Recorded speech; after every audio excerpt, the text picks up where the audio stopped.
Merci. Tout d'abord, merci à Claude Nicollet, notre premier fédéral, qui ici dans le Nord, avec toute l'équipe des camarades qui ont travaillé d'arrache-pied sur cette organisation pour vous accueillir du mieux possible à Coudekerque-Branche. Coudekerque-Branche est une ville agréable, je vous en dirai quelques mots en quelques minutes. Il l'a bien précisé dans quelques instants. Mais avant ça, je voudrais vous dire le plaisir qui est le mien d'être parmi vous aujourd'hui. C'est bien sûr, pour moi, en tant que maire de Coudekerque-Branche, l'occasion de vous accueillir, mais c'est aussi l'occasion de vous parler un petit peu de mon adhésion ici, dans votre parti, dans notre parti. J'aurais pu le faire à l'occasion d'un congrès national, d'un conseil national il y a quelques mois, mais mon agenda ne m'a pas permis d'y être. Alors c'est aussi pour moi un petit peu l'occasion de me présenter et de vous dire ô combien je suis ravi d'avoir rejoint cette belle famille républicaine. Parce que, aujourd'hui, c'est peut-être un hasard, je n'y crois pas trop, c'est aussi les journées du patrimoine. Eh bien, le patrimoine, c'est ce que nous allons défendre ici, aujourd'hui et demain, aux universités de rentrée du MRC. Le patrimoine, il n'est pas que architecture, il n'est pas que physique, il est souvent patrimoine immémoriel. Et je crois que ce qui nous permet d'avoir un tronc commun ici, en France, c'est quand même ce patrimoine républicain, c'est quand même ces idées qui ont permis, depuis 1789, de faire grandir notre pays, de le construire. La République, c'est pas un gros mot. La nation, c'est pas un gros mot. La patrie, c'est pas un gros mot. C'est de ça qu'on va aussi parler. Il y a deux types de patrimoine. Il y a bien sûr celui qui est facilement mis en valeur.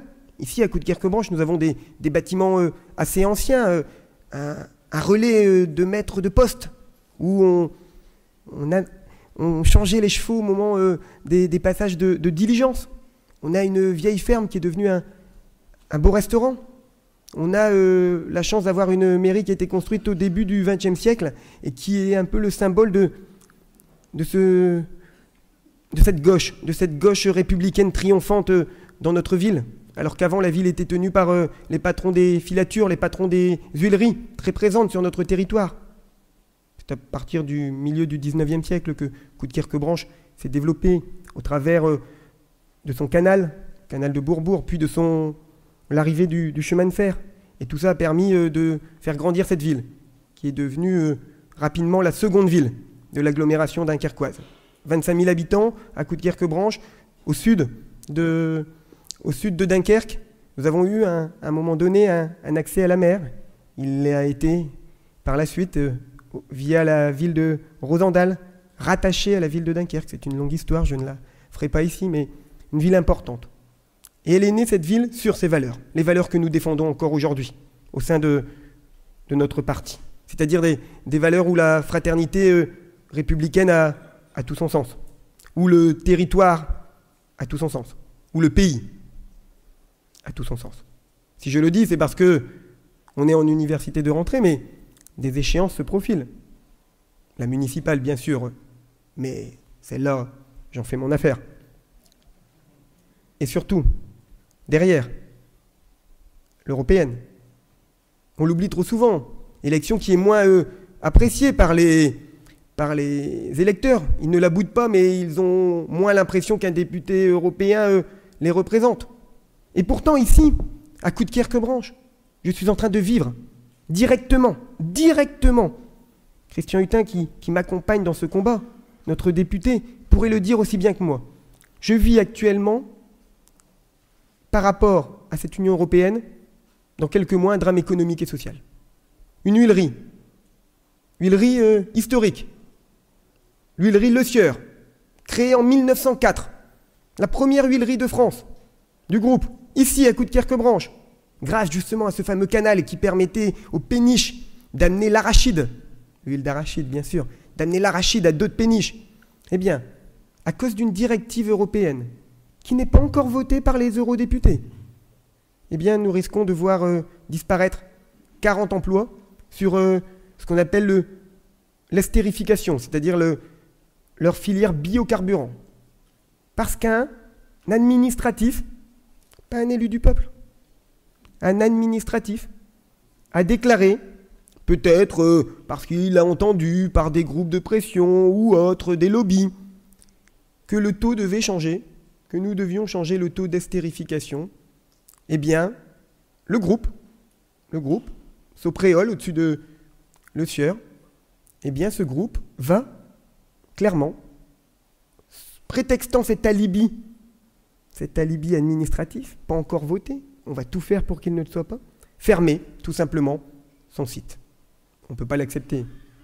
Nous qui prônons un pays fort, avec une industrie forte, la réindustrialisation qui est aujourd'hui évoquée par le gouvernement est bien sûr un thème qui vous est cher depuis bien plus longtemps. On ne peut pas être une grande puissance si on néglige les activités économiques et si on se concentre uniquement sur le monde des services et du tertiaire. Ça n'est pas possible. On ne veut pas d'une France musée, même. Et ça sera peut-être le fil conducteur finalement de mon discours depuis le début, même si on est dans les journées du patrimoine.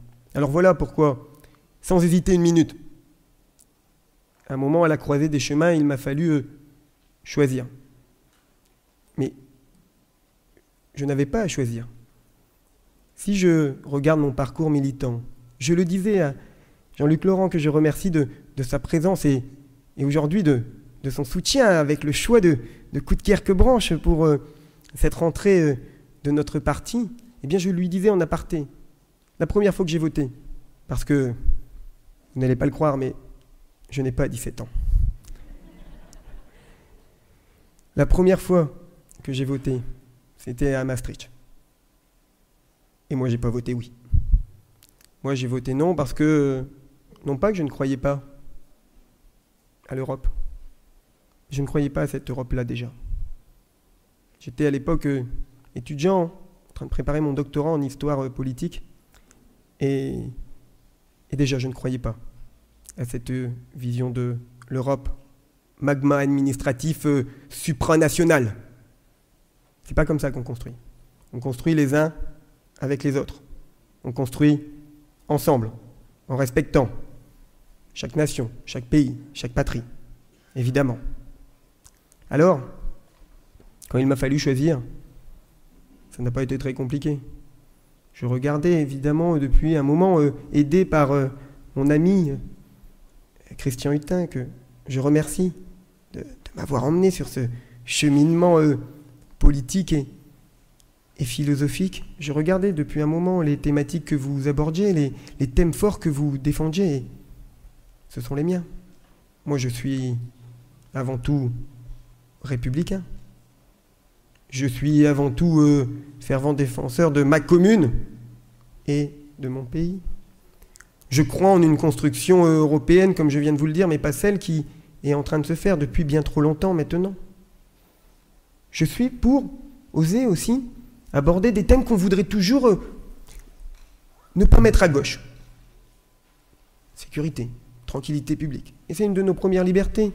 Bien sûr que c'est un thème de gauche. Si on veut une égalité entre les concitoyens, il faut que les concitoyens puissent vivre à égalité, tranquille, chez eux.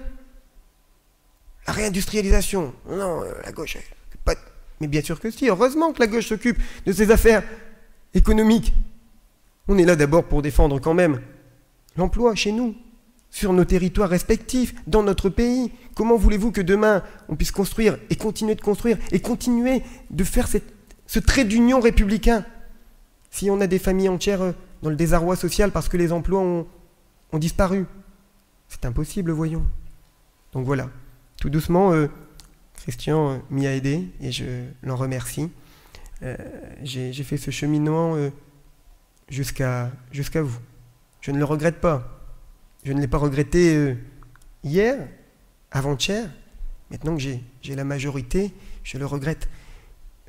Majorité, vous l'avez compris, ma carte d'identité, je ne parlais pas d'une majorité aux élections. Eh bien, je le regrette d'autant moins.